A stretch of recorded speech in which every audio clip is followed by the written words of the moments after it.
moving on. Proverb of the week. I thought you'd like this one. I thought it was kind of neat. I was reading it when you texted it to me. Okay. Because it's from the day before yesterday. Yeah. Oh, you read the daily Bible I reading read plan? the NIV day, exactly the same. Oh, one. cool. I didn't know that. Yeah. Okay, sweet. Yeah, I don't read all of it though. Okay. I'm just caught up. I found the last couple weeks hard, and it was just like Job. I was getting bored, and a few other ones. But anyways, proverb of the week: don't wear yourself out trying to get rich.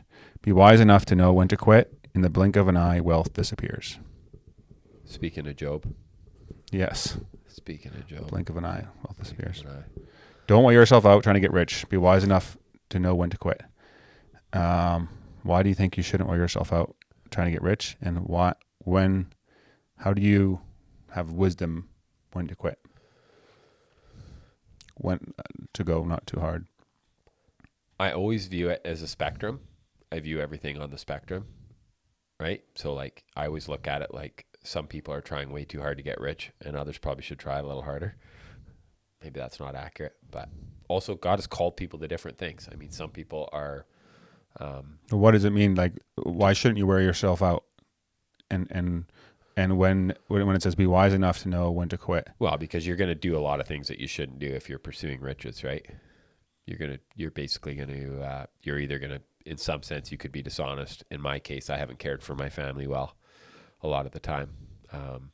And I would always have a justification for it. I would always say, oh, my wife, maybe she doesn't want me to work so much, but she likes going on a nice holiday and that kind of BS. But it's like at the end of the day, as a man, we're just responsible for... It reminds me of the last piece in there, in the blink of an eye, the wealth disappears. It reminds me of Jim Elliot's quote that I hang on the wall there.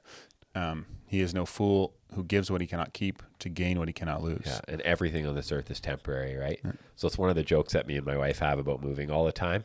And not jokes even, it's pretty serious when we talk to people about it, because people are like, oh, why are you moving? And it's like we in our culture just get so attached even to our homes. People's home becomes their oasis, and it's not bad. It's not necessarily wrong to love where it's probably a blessing to be content where you live. And we love where we live now too, but like, is our entire happiness and everything based on the place that we have? Or like, if we had to leave there and go to another country, could we move downsize to a smaller place? Like, we should be okay with that, right? Yeah. And I think as temporary sojourners on this earth, we should, if we call ourselves Christians, we should not be too attached. And in our culture, you know how our culture is, like how nice does the lawn, and I'm like that, right? So, so that's what I got out of this, where it's like, why am I pursuing that, right? Yeah. Yeah. I will say that I have experienced, like when my previous job, I was making way more money than I make now. And I'm definitely happier now than I was back then.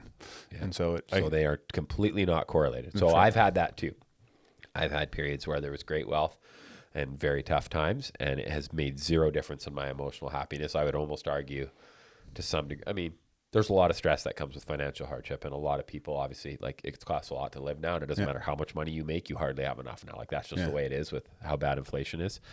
But yeah, I have always felt that I always question myself now how much of my comfort is based on my material stuff. And a lot of it is. Like, if I had to be honest, a lot of it is. It's just that sense of and that's not where our comfort's supposed to come from, right? Yeah.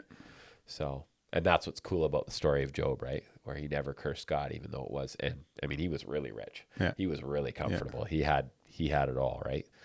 And so, yeah, it's a pretty cool story. I don't think I'm Job. I'm not sure I'd be, if I had friends nattering at me and my wife nagging me. And losing all that stuff. Yeah, not easy, so. Hey guys, if you enjoyed that episode and were blessed by it, would you be willing to support the show? That would help a lot in creating more content, improving the quality of the content, putting the production value, getting more guests on, and me being able to spend more time and energy towards it. So if you're interested in doing that, you can click up here and it'll take you to a support page. But you can also subscribe to the podcast by clicking over here and doing that. Thanks again for listening, and I'll catch you on the next one.